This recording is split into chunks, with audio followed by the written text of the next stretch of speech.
visual. This was not, I didn't create this visual, but it truly blessed me. And when we began to prepare for this panel, I was like, oh my goodness, this is perfect.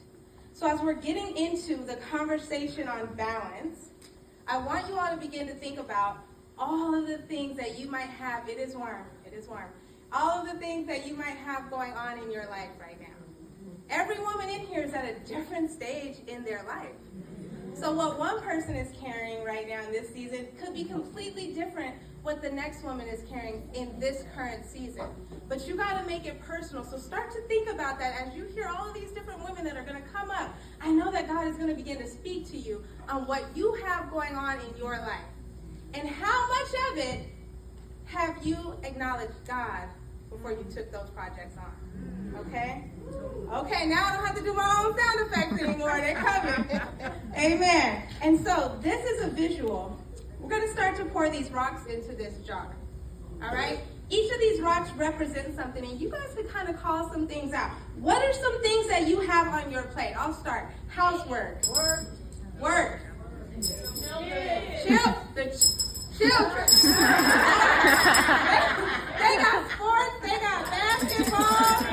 My son had a game this morning, okay? Amen. What else? Husband. All right.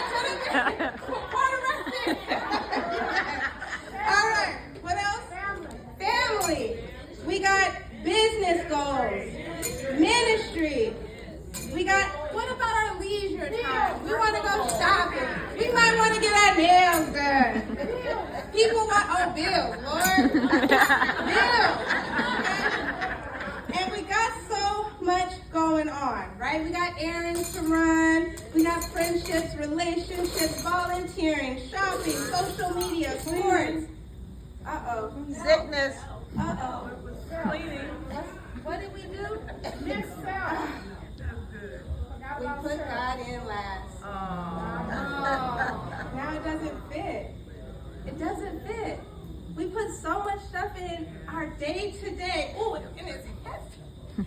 We put so much in, and then we're trying to carry it, and it starts to feel too heavy, and it's weighing us down because the most important piece is missing. Yes. Because we didn't start, and we start to think, I should read my Bible today, and maybe we put another rock in, or I'm gonna run down there to the women's meeting, and we head on down there. But we start to do those things around everything else, and in the space that's left from everything else. But if instead of us trying to fit God in where we can, because there's a principle behind this.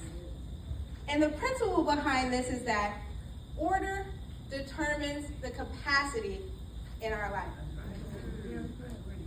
So if we put God first, if we acknowledge Him first, instead of walking around thinking we got it, until it gets too heavy. If this wasn't glass, I would have just dropped it here so we could really see. You would have heard the glass shatter and all the rocks spill. Because that's what happens when we allow ourselves to get to that point where we're maxed out. We're stressed out. We're overwhelmed. We're short with our sister now. Our temper is a little bit sour. Okay? But when we start with God first, where He belongs, are we in agreement with that? Amen. Amen.